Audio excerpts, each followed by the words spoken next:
back to my channel, Beautiful Minutia. If you're new here, my name is Tiffany, and welcome to another of the 12 Days of Christmas. Today, I'm going to be talking about something on my channel that I haven't talked about all year, at least not in specifics, and that's DNFs. I mentioned in my goals video this year that I wanted to be more loose and free with what I read and DNFing things if I don't enjoy them. And I mentioned in that video that I've gotten a lot better about that. In fact, this summer, the end of this summer coming into this fall, when I was starting to head into a reading slump, I actually DNF'd like 6 or 7 books within a 4-week time period, which is very, very unlike me. And I've actually also DNF'd several books within the last month. So I have a total of 15 books that I DNF'd this year. I'm not going to go into like really long things. I'm not going to really talk about very much about what the book is like, but I'm going to just tell you what the book was and why I DNF'd it, because otherwise we're going to be here for way too long. I also want to preface this by saying most of these books I would not say are actually objectively bad books. They're just books that weren't working for me at the time for whatever reason. So if they're books that you loved, I'm very, very glad. And if they're books that you think I need to give another chance to, feel free to voice your opinions on that in the comments as well, because some of these are not hard DNFs. I'm just going to go in order that I read these books. So the first one was a book that I started in January and got, I think, about a quarter of the way through, and that's Winter Garden by Kristen Hanna. This book had apparently some Russian vibes to it, and we kind of start out that way with this Russian fairy tale and these two sisters growing up with a dad who's American, loves them, dotes on them, and kind of keeps the peace between them and their very distant, very cold Russian mother. And each of the sisters really has issues from growing up the way that they did. And so that's kind of explored in what I had read, but I know that there are historical components to this book, but having gotten over 25% of the way through, there wasn't even a trace of one so far. And it just read like a really bad contemporary with characters that I hated. And when the only character that I actually even sort of liked died, I didn't even want to continue after that. I did continue for a while, but I was over it. I really didn't enjoy it. The next one that I DNF'd was Ivanhoe, which I was supposed to be reading for Februagency. And yeah, this was definitely a case of the wrong time, because February was one of the hardest months of the year for me this year. There was just a lot that happened, a lot of loss, a lot of stress. And I was listening to this on audio while I was dealing with a disaster. And it just was not clicking with me. I just didn't care. I was bored. I was having trouble following the plot points. And so I gave up halfway through. My daughter is actually currently reading this in school. And at the beginning of the school year, she was having a hard time with it. And I was like, well, I'll read it out loud to you if I need to. But please, I really don't want to read it out loud to you. Thankfully, it ended up clicking for her and she's enjoying it more and getting more out of it now than she was at the beginning. But yeah, I really struggled. And this is the only Sir Walter Scott that I've ever attempted. So I don't even know, maybe he's not an author for me, but maybe it was just the wrong time. Then I didn't DNF for months and months and months. The next DNF was in the month of July, and that's Flower Fables by Louisa May Alcott. I was reading this with my older sister, who purchased a copy of this book for me when we went to see Louisa May Alcott's house last year. And it is the cutest little copy, and I loved it so much, and I was so excited to read it with her. But this was over the top saccharine. I got through one story. This is a collection of short stories about fairies making good moral choices and learning good moral lessons. And it was like the most preachy thing that I had ever read, obviously directed towards a far younger audience than me. But if I had been reading this aloud to my daughter when she was young, I would have wanted to pull my hair out. The next one is one that, again, that felt like I just kind of got overwhelmed with plans that I was supposed to be reading during K-Tropathon, and that's At Dusk by Hwang Suk-yong. He's actually one of my favorite Korean authors. Like, when he is translated, his prose comes across really beautifully, and I found that with some Asian literature, the prose just doesn't translate quite the same way, and so as a result, it can feel a bit stilted or a bit emotionless, and his prose translates so well. Like, I just love it. However, I was having a lot of trouble getting into this, and every chapter was from a different character's viewpoint, and we had some characters that even had the same name, and it was a short little book, like 150 pages or something, but I just couldn't focus on it. So this is actually still on my shelves because I do still want to read this one. The next one is Mornings at 7, which was gifted to me by Dia, so we could buddy read it together, and we both we gave up on this pretty quickly. I think we ended up getting maybe 15% of the way through. We only read a couple of chapters, but it was a really short book. And just every character in this book was so reprehensible. And sometimes that's okay, and there's moral growth and that kind of a thing. But this wasn't a serious book. And so maybe there was moral growth in some of the characters, but all of the things that happened and the way that this boy, he was growing up in a family and they were all terrible to him. And so as a result, he was kind of learning to be a terrible person too. Um, it was all played off to be like super hilarious and really funny. And we were just like, this isn't funny. This is depressing and sad, and we hate all of these people. So we gave up on that one very quickly. Next up is Authentically Izzy, which is a romance book. You might be surprised that I picked up a Christian romance book to begin with, but I did, and that was part of my romance vlog, so I'll link that video here in case you want to watch it for my more in-depth thoughts on that. I was actually trying to choose a romance book to vlog, and so I did try a chapter, and I got about halfway through this one actually, because I was trying to decide between this one and one other one, and I finished the other one, didn't finish this one. I don't feel, again, like this book is like objectively a terrible book. I'm just not really a romance reader. I did like how the main character had a lot of love for Lord of the Rings, and there was a lot of Lord of the Rings references, but I just really didn't like how the book was going in general, just because I just don't really like romance. The next one is a very sadly surprising one, and that's The Convenience Store by the Sea. This is a Japanese cozy book, and if you know me and you've been watching my channel this year, you know that I'm in my like cozy Japanese era. It was like a niche subgenre of books that I just like attached to this year and spent a lot of time with. But this one, though, I was really, really excited about it. It just didn't do anything for me, which is really a shame because I read a Korean one called The Second Chance Convenience Store, and I really like that one.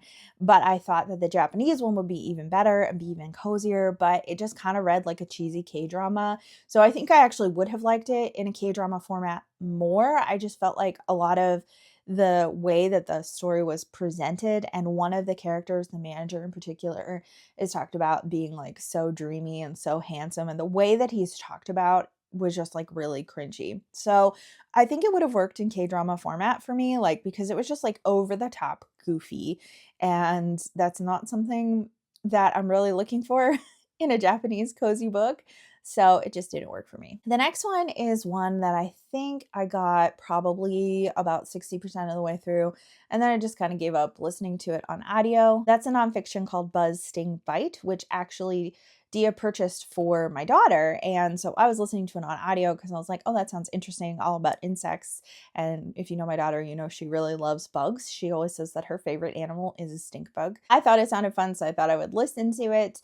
And I just wasn't really enjoying it. It felt like it was relying really heavily on pop culture references to get across the parts that they thought would be like funny and interesting. And I didn't even get all of the pop culture references.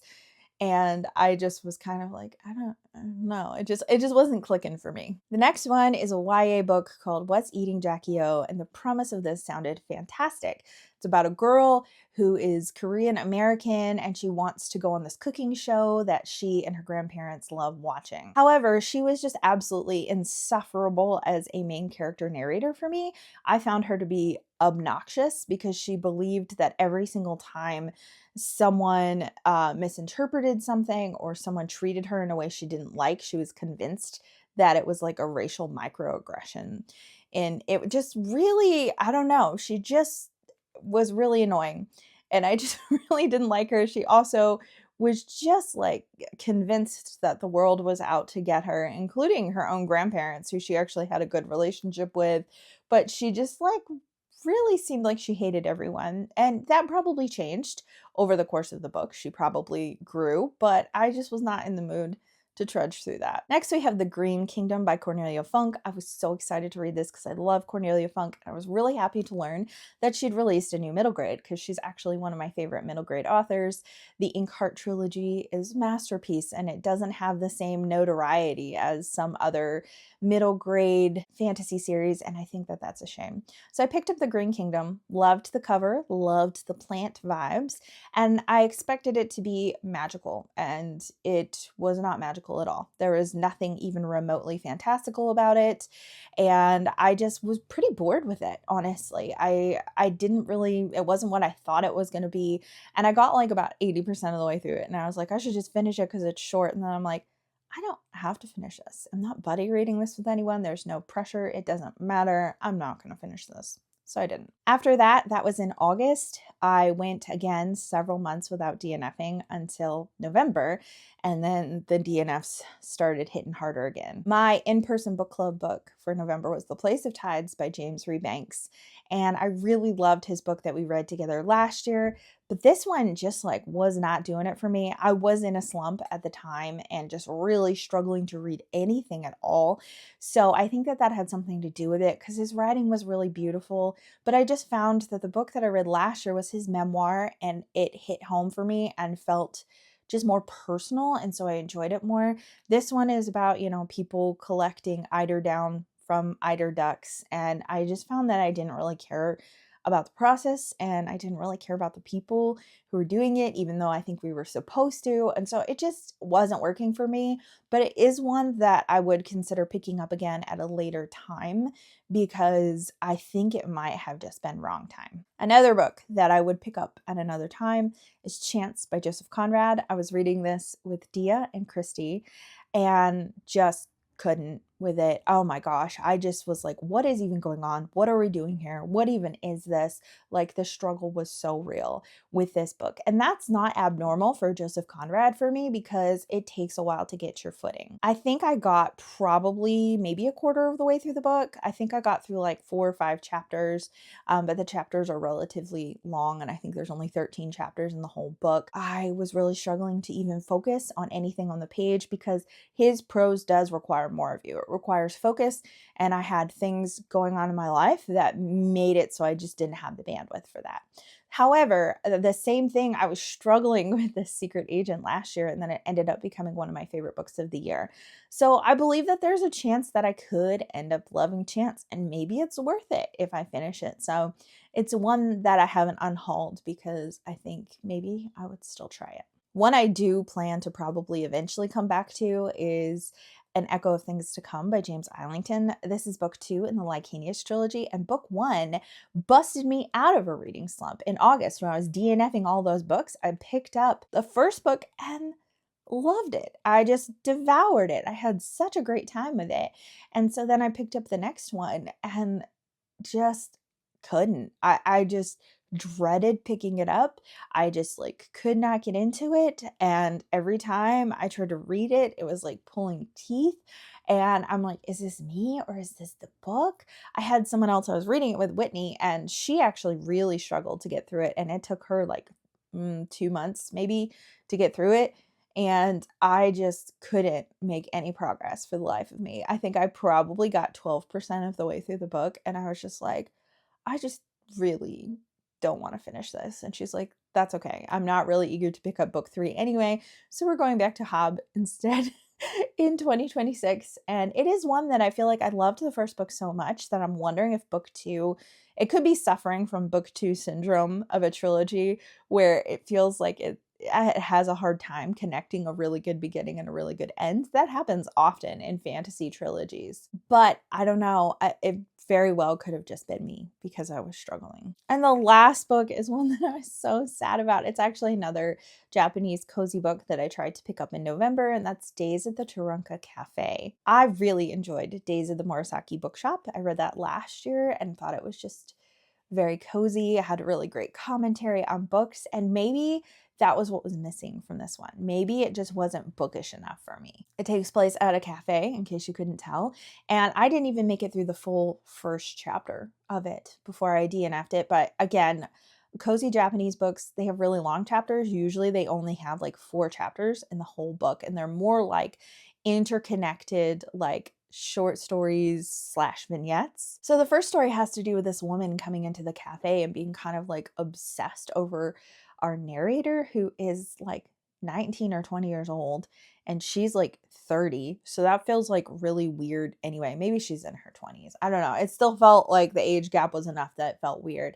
But she told him when she saw him, she realized that they were lovers in a previous life, like during the French Revolution, but she was the man and he was the girl. And I was just like, huh? Like I just didn't care and didn't like it. And it was just giving me weird vibes. And so I was like, you know what? That's okay. I can leave it at Days at the Morisaki Bookshop and not care about this one. Anyways, those are all the books that I DNF'd in 2025.